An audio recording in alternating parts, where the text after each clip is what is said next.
we're now going to get into our schedule predictions. So today we decided to start off with little brother, as Vanderbilt is going to be our first one of the season. So do you want to go first with predictions, or do you want me to go first? I'll go first with predictions, I guess. Yeah, let's pull up the schedule here. Vanderbilt.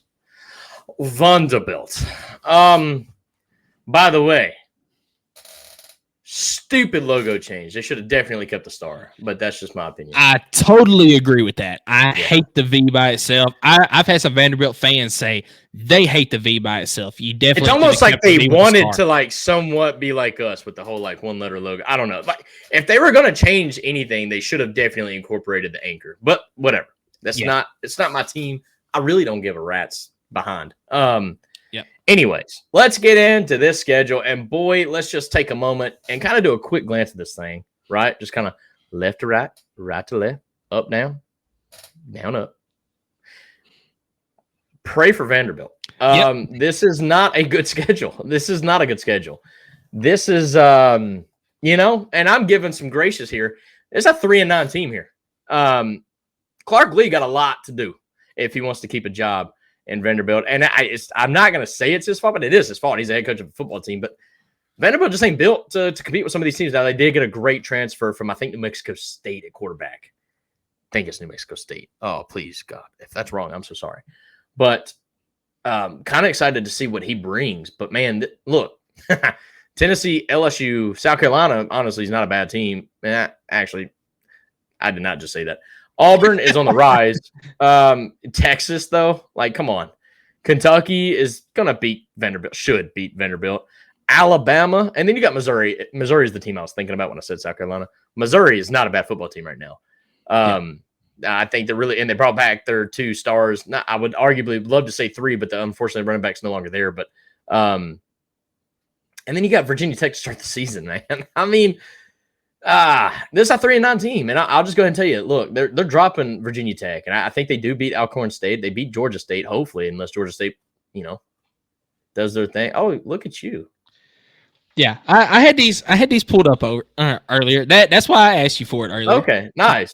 Oh, look at you doing it on the spot, dude. I love it. Yeah. Look at my production team just doing things. All right, so I'll slow down a little bit, but Alcorn State, I think that is their opening. Their opening season win, whatever. And I do think getting both those games at home, if it is at home, I was thinking Virginia Tech maybe neutral site, but both of them are in Nashville at home. So I think that's key, and I think that hopefully the stadium renovations are done because that was pathetic of what we were seeing last year. But Georgia State, man, I'm gonna give them this win because man, they're not gonna get many wins in this schedule, and I don't want to just be a complete hater. But that's just what I'm saying. I mean, Justin even says 2-10, and I don't know if he's wrong, but I also don't think. I mean, if it's a 2-10 type season, like let's say they start out, 1-4. Actually, they will start out. No. If they start out 1-3, I don't think they pull the plug on Clark Lee that quick. But if they go 2-10 this year, Clark Lee, then there's no way he finishes the year. Or maybe he finishes the year, but he's not coming back next year. Here's the question I have though. If you pull the plug halfway through the year, I know that one of your guys on the coaching staff is going to be the interim, but who do you go and get? Who's going to come to Vanderbilt? Well, I mean, you're going to ask that question regardless of when they fire him. At least if you fire him in the middle of the season, you get more time to find out who it is, because you want to go ahead and start recruiting before bowl season because you see kids hitting the transfer portal now because of that stupid deadline date. Yeah. So I think in Vanderbilt's case, it would be beneficial to pull the plug early because you're going to have to spend time to find out who would want to come here. But anyways, so Missouri is going to be a loss, unfortunately. Bama is going to be a loss. I'm not even going to talk about these, but like Vanderbilt's just not there yet, man. Kentucky chokes a lot, but I think they win that game. So loss for Vanderbilt. Ball State. This is where I see them. I think they would lose to Ball State. Call me crazy, but I'm going to give them the win here because that's the last win they're getting on the season. They lose 5 straight. And I say it like it's the worst thing in the world, but dude, that's a It's a hell of a 5-game stretch right there, dude. And really, it's a hell of an 8-game stretch. And you just got Ball State kind of penciled in the middle. Actually, it's a hell of a 9-game stretch because you really started with Missouri, Bama, Kentucky. You get Ball State, so you better capitalize on it. But then it's Texas, Auburn, South Carolina's the next, I guess. So, like, probably your highest percentage possibility of winning is against South Carolina at that point. And then LSU, Tennessee. It's just not a good draw for Vanderbilt this year, unfortunately, in the first season with Texas, Oklahoma in the conference. But you knew this was going to happen. This is why Vanderbilt really needs to capitalize on the baseball and basketball seasons to to feel relevant because, man, this football team's going through some stuff, and I don't know why they did the stadium renovations for a season that's about to be like this. But, hey, I wish the best for them. Who knows? Maybe Clark Lee has something for us and they beat us. I don't know. That better not happen. But, Vanderbilt's done some crazy things before. I mean, think about 2 years ago. I think it was Clark Lee's second season as head coach, and they beat Florida and Kentucky. They don't have Florida on the slate this year, but maybe they pick one up against South Carolina. Who knows? Maybe Auburn. Maybe Auburn's such an on-off team, dude. They play to the level of their competition, so maybe Auburn would be the best. But overall, man, I'm seeing Vanderbilt a 3-9 most likely type season that I could, I guess, see a 4-8, but I could really way more likely see a 2-10. Yeah. So I'll go ahead with my prediction, which is going to be pretty much similar to yours. We'll see, but no.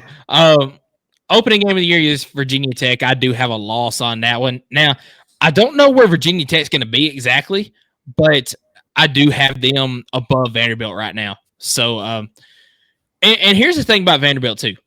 Last season, they had the offense that they could have gotten more wins than what they did. They just had no offensive line, and their defense was terrible. It was so bad. The Hawaii game was crazy, man. That was. And what about the UNLV game last year? I mean, you had the game won and let UNLV go down the field and kick a field goal to win it. I mean, and that's supposed to be a game that you win. Like, that is 100% supposed to be a season prediction type thing. That's a win every time you fill out a bracket. But because of Vanderbilt, man, it's got me really second guessing some of these games that you would think they'd win, man. It's crazy. And the bad thing is, last season I was high on Vanderbilt because of the season that Clark Lee had led them. Yeah, man. The season before. Beating Florida and Kentucky, you'd like to think wasn't a slump because you did it twice. I mean, you beat. I think it was Florida first and then Kentucky because I mean it was crazy that you did it almost back to back and so I was like, okay, we might be seeing some things from Vanderbilt, and then last year happened, and I've got no expectations for Vanderbilt. No, so and I'm the same way, man. That's why we started with Vanderbilt. Yeah, and I do have them winning against Alcorn State in week 2, but what is up with this in week 3? What are we doing, Vanderbilt? We're going to Georgia State. Is it a trap game at 11 o'clock Central Time? I mean, seriously, what are we doing here? But I do think if Vanderbilt loses this game, oh man. But that's not because if they lose this game, they start out 1-3. Yeah, if you beat Alcorn State, so I mean, but I do have Vanderbilt going to Georgia State and winning. Missouri they're trending up, and Vanderbilt I don't see trending anywhere right now. So I've got a loss to Missouri there. Hopefully we don't have any Vanderbilt linebackers saying, Alabama, you're next, like we did a few years ago when Vanderbilt started off 3-0 miraculously. But Alabama comes in and gets a big win over Vanderbilt. I mean, it's going to be another 50-something to maybe 7 game. So you did not just bring up that linebacker from Vanderbilt. I sure did. Hey, I'm going to keep bringing that one up. Here's the reason why my birthday is kind of ruined because of the month it's in, okay? Like, I'm just saying, it's as far as I'm going to say with that, but golly, man, I cannot believe you just brought him up. Alabama, you're next. 56-0. Oh, yeah. Oh, God. Yeah, there it is. All right, move along. That's going to get clipped, and I'm going to lose my job now. Yeah, at Kentucky, Vanderbilt takes a loss there. I do think that they win against Ball State. You mentioned that you see this as the game that maybe Vanderbilt drops. I think that it would be the at Georgia State being at since 100%. It's at Georgia State instead of at home. So that is true. That's a very big point. Yeah, but I think that they do win against Ball State. Then you welcome in Texas, and Texas is going to leave with a win. Auburn, I said last year that Auburn would be the one that Vanderbilt somehow picks up a win against. Didn't happen. I don't see Vanderbilt going to Auburn and winning that one either. South Carolina is interesting because it is. I don't have a lot of expectation for South Carolina this year either. I think Beamer's on the hot seat of the hottest seats, brother. Yeah, he's right up there. Both of those coaches, Beamer and Clark Lee, are on the hot seat. I mean, Beamer only didn't get fired last year because of who he had as quarterback, who's no longer his quarterback. Yeah, so very intrigued to see what's going to happen right now because I just do not trust Vanderbilt. I've got a loss to South Carolina, but do not be surprised to see Vanderbilt pull out a win there. I think that's the only SEC win I could see them getting this year. Hold up. I will be surprised if Vanderbilt gets an SEC win, period. I don't care who it is. But I do see your point. South Carolina is, and that's why I kind of mentioned it. I think that's going to be their, I guess, best percentage for the rest of the year as far as like a winning percent. You know how they do the pregame winning percentages? Yeah, I think South Carolina is probably the best chance. And I see your point there. I see why. Yeah, and then we're just going to go ahead and do this right here as losses at LSU. And I love how you say it's somewhat similar and end up being the exact freaking same. Yeah. All right. I like to do a floor and a ceiling for each team as well. 100%. Let's do it. Yeah, so Vanderbilt this year, I think their floor is 2-10. If you lose to Alcorn State and Ball State, then man, what are we doing, Vanderbilt? I could see a scenario where you lose to Georgia State with it being on the road, but I think 2-10 is your absolute floor. I'm gonna go ceiling, absolute ceiling, 5-7 because we don't know exactly what Virginia Tech has got. That could be a win. And in South Carolina, we don't know exactly where South Carolina is going to be at that point. So I've got a possible 5-7, but it's not likely. I hate to do this because it's not good for radio or it's not good for podcasts, but I'm gonna do the exact same thing. I mean, their floor. I guess I could go 1-11. Honestly, yeah. I think their floor could be 1-11. Hate to say that, but we don't know about these teams. Virginia Tech, Alcorn State, Georgia State. Georgia State's a team that beat Tennessee in 2019. They're absolutely capable of beating Vanderbilt if they're not on their P's and Q's. Yeah, I know that was a very hard thing to say. You had to bring that one up. I did. I don't want to forget about it. I mean, that is literally what burns my whatever. I don't know. Georgia State, Alcorn. I'm gonna just say 1-11 because that is when I think floor, man. I'm thinking when everything goes wrong. As far as ceiling, I'm kind of the same with you at 5-7 because Virginia Tech, man, we don't know. I mean, I've not seen any really big hype from Virginia Tech. I think they just went through a head coaching change, if I'm not mistaken. Maybe, yeah. Yeah. I do think Virginia Tech's the Metallica walkout song, right? The Enter Sandman. Yeah. Enter Sandman. So, but they're not at home in this game. So, they're at Vanderbilt. And then you bring up South Carolina, man. I'm going to bring up Kentucky, dude. Like, Kentucky better not sleepwalk against Vanderbilt. Like, the good thing about Kentucky is this game happens in the first half of their schedule. And I say that very seriously because Kentucky starts out 6-0 all the freaking time and they act like it's the greatest thing ever. And then they finish the season 7-5.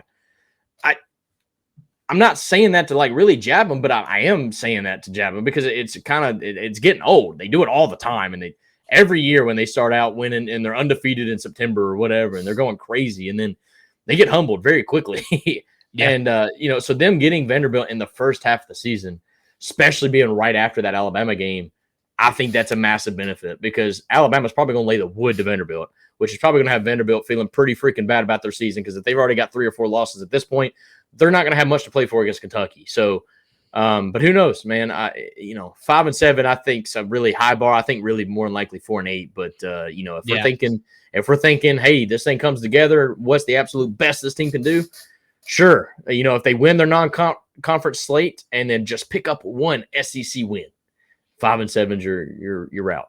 Yeah, and Justin chimes in. He goes 2-10 this year for Vanderbilt. So Justin, who's the other loss for Vanderbilt. Comment that for us because we have wins against Alcorn State, Georgia State, and Ball State. Who is that other loss there to get Vanderbilt to 2-10? Really love to hear that from you. But it's got to be Ball State or Georgia State. It's got to be one of those two. But so question I have for you, Skylar, is let's do it. What is Vanderbilt's expectations going into a season? And I'm not just talking about this year. What should Vanderbilt's expectations be? Because they're not they don't have the recruiting capabilities that other schools do, which makes it harder to win there. So what should Vanderbilt's expectations be going into a season? I'm going to say this most respectful way possible. As far as wins and loss, Georgia State, because it's away, is what Justin just said. And that's a good point. So Georgia State on the road. Vanderbilt's expectations, if you're the athletic director, if you're the head coach of that team,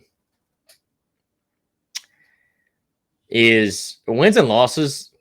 There is no expectation because you're not going to win.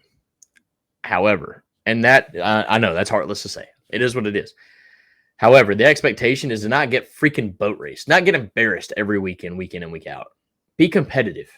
Maybe sneak out a win against a team, but when you go and play Missouri, do your daggone best and not get beat 42-0. Make it a 32-17 or 31-17. I guess it's more of a reasonable score. Have some scoring. I guess what Vanderbilt needs to do is kind of find their Josh Heupel. If you're going to lose, no, that's a terrible representative. Well, no, this was Josh Heupel's first year, I guess, because we went 7-6 their first year. Yeah, 7-6. Yeah, so if you're going to lose a lot of games, at least make it really fun to watch, right? Yeah. So if Vanderbilt's going to go 4-8 or 3-9, is it fun to watch? Are they good games? Are you competitive? Or is it by the second quarter you're turning it off because they got no chance to come back? I mean, I guess that's my expectation. Or if I was the athletic director, you got to put the pieces in play to you got to lay some sort of foundation. Because right now, Vanderbilt ain't done nothing to lay a foundation. I'll just be honest. They've not done. They made some changes, of course. But ever since James Franklin left that program, they have just not had it. Just not had it. And the only time they really capitalized on their seasons when Tennessee is so bad, dude. But no, I mean, I think going into the season, be competitive. Don't get boat raced. Don't get embarrassed in your own, on your home field. So Virginia Tech, Alcorn State, Alabama, that's going to be hard. But Ball State, Texas, that's going to be hard. South Carolina, Tennessee, that's going to be hard. Try your best to fill up that arena without filling it up with the other team's fans. That's your goal. Yeah, that's fair. So I'm going to have a few of the same points as you there. I mean, obviously, win your FBS win your FCS games. Win at those least 3. At least winning record. At least 3-1. I was going to say non-conference. The way that the current slate is in the SEC. The way that the current slate is in the SEC. You get 8 conference games, 4 non-conference, and one of them has to be a Power 5 opponent. At least win your 3 non-conference games that are not a Power 5 opponent. Depending on who that Power 5 opponent is, like you said, at least be competitive in that game. I mean, Wake Forest last year, I'll give Vanderbilt this. They were competitive in that game. If you had any sort of a defense, you might win that game. Yeah. But they had no defense whatsoever. So Wake Forest ended up boat racing them in the end. At least be competitive with Virginia Tech. If you pull out a win, hey, that's great. And then, like you said, be competitive in your conference games as best as you can. And if you pull out a conference game, hey, go 5-7 in a season. I'm accepting that if I'm Vanderbilt's athletic director because there is no expectation, wins or losses at Vanderbilt, like you said. So, definitely win your FCS games. Be competitive or possibly win that Power 5 game and then be competitive in each SEC game. Possibly get an SEC win. I think that is the expectations. If you're Vanderbilt's athletic director, if you're a Vanderbilt fan, I mean, obviously you want to do better than that. But like you said, there has not been a foundation at Vanderbilt for success since James Franklin was there. Yeah, and it's hard to win at Vanderbilt because you have different recruiting guidelines that you have to follow being a private school like that. You can't hit the transfer portal like other teams can. So you're already at a disadvantage. Yeah. And for the love of God, if y'all ever do a field storming and y'all line up one by one going down the stairs.